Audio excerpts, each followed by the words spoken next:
You don't need to be an expert to create in Dreams. You don't need to know much of anything. If you've got a bit of imagination and you've ever used a search engine, you can make a game in Dreams. And in our Project 4 video series, we will show you how. Today is the second of 3 videos documenting how we made our short horror game Out of Gas in 5 short weeks. Out of Gas is available to play now in Dreams if you have a PS4 or PS5. If not, you can watch our own playthrough with director's commentary right here on YouTube. Today we are going to show you how to turn this into this. We are going to do it without any sort of coding or sculpting, and the whole process is quick and intuitive thanks to the power of Dreams Creation Engine and the massive pool of shared community assets we'll be using to design our map. We set out with the intention of making a short horror experience packed full of scares the player would encounter at a relatively fast pace. Because of this, we had to take care to make sure that we didn't make the map too large. The forest section on the right hand side of the road, which the player never actually enters, helps create the illusion of a larger world with more depth. We were aiming for 5 minutes of gameplay, but player average ended up being 11 minutes despite concerns we had that it may have been too small.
It was very entertaining for us seeing players get confused and turned around in what we feared was kind of a pathetic patch of forest. When you start building your map or play area, it's good practice to get your playable character in there as soon as possible to help get the scale correct. Changing the size of puppets can cause issues with their movement speed and logic, so we find it easier to design your world around them rather than the other way around.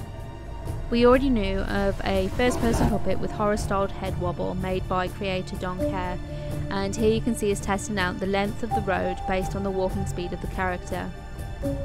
The puppet we're using is not programmed to jump, so we are able to use low barriers to contain and guide the player. We did, however, find a few places where you could force your way through these barriers, so invisible walls were added in towards the end of the game development to try and stop potential game-breaking glitches. We wanted the road and the long opening walk the player begins the game with to be a distinct shot filled with atmosphere, but dark and woodland with lots of cover on either side to get the player's imaginations running.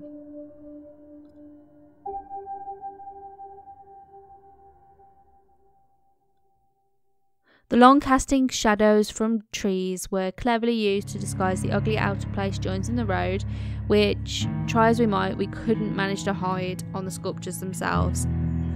This is a good example of finding workarounds to problems and how different parts of your map can help complement each other.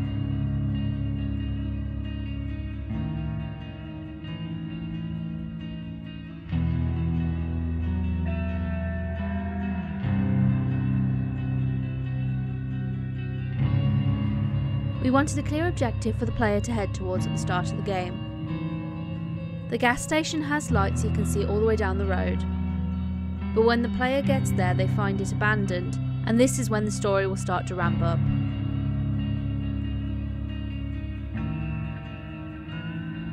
In Dreams you can link scenes like this together to make levels or areas of a larger game. We considered this at one point of development, but when it became clearer we could squeeze everything into one scene, we did so for simplicity.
If you have seen our previous video about creating a development studio in Dreams, you will see we emphasise the importance of communication when it comes to collaborating with others.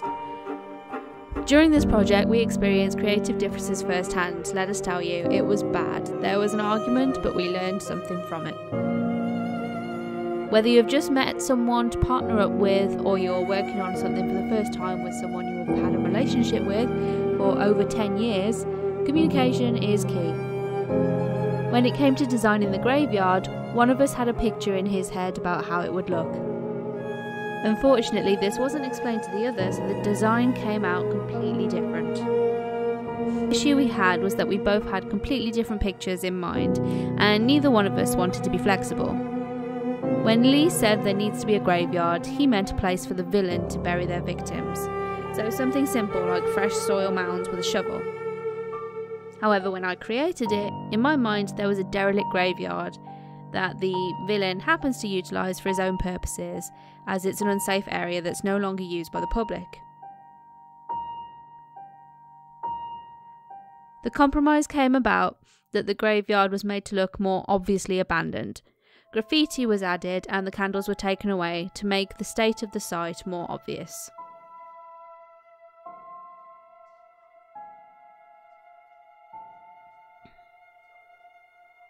One thing you have to keep your eye on is the in-game thermometer. Every asset you add into your game takes up space, and the more complicated and detailed an object is, the more thermo it costs.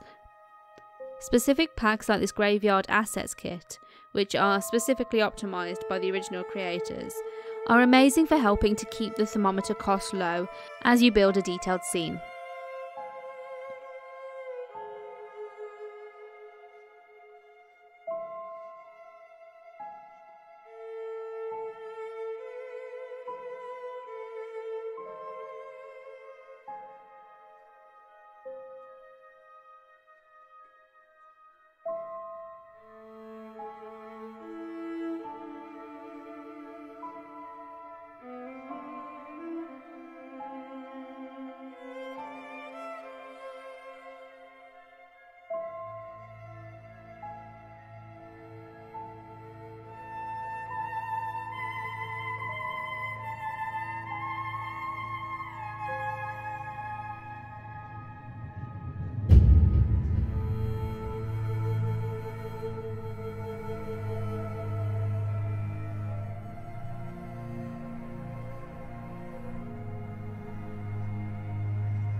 When you're creating only using other people's assets, there's a good chance eventually you're going to find yourself not finding exactly what you want.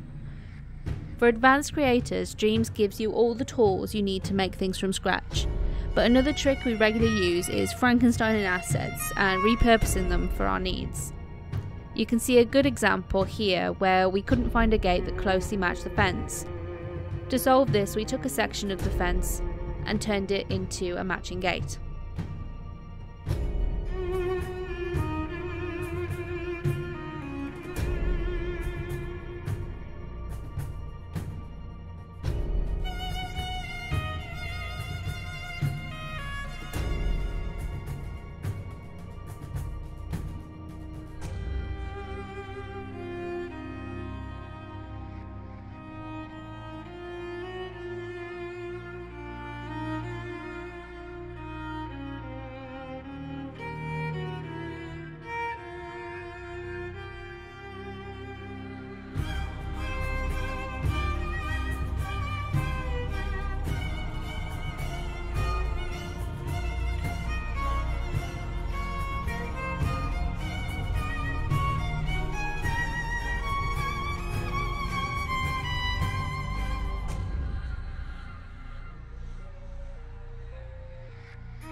We knew in the second half of the game we would want to lure the player off the linear road into a slightly more open play area, with many angles for the player to be nervous about.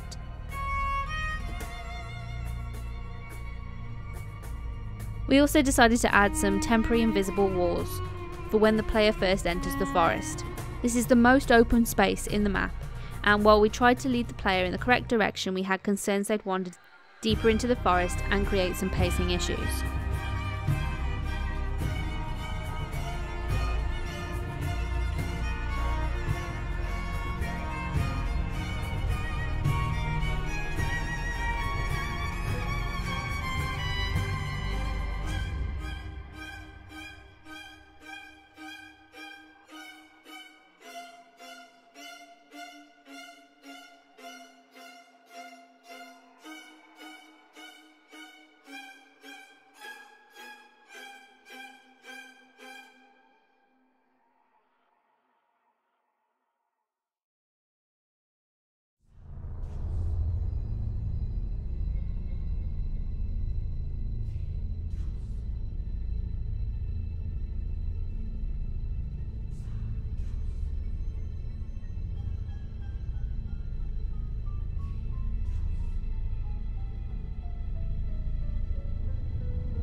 We wanted to create a certain aesthetic, somewhere in between flecky and painterly and hyper-realistic styles you usually see in Dreams.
In the next episode of Project Fall, we'll be taking this map and showing you how to turn it into a fully fledged horror game, again with no coding, no hassle, no headaches. Remember to subscribe to Ugly Sofa Gaming and hit the bell to receive notifications to keep up to date.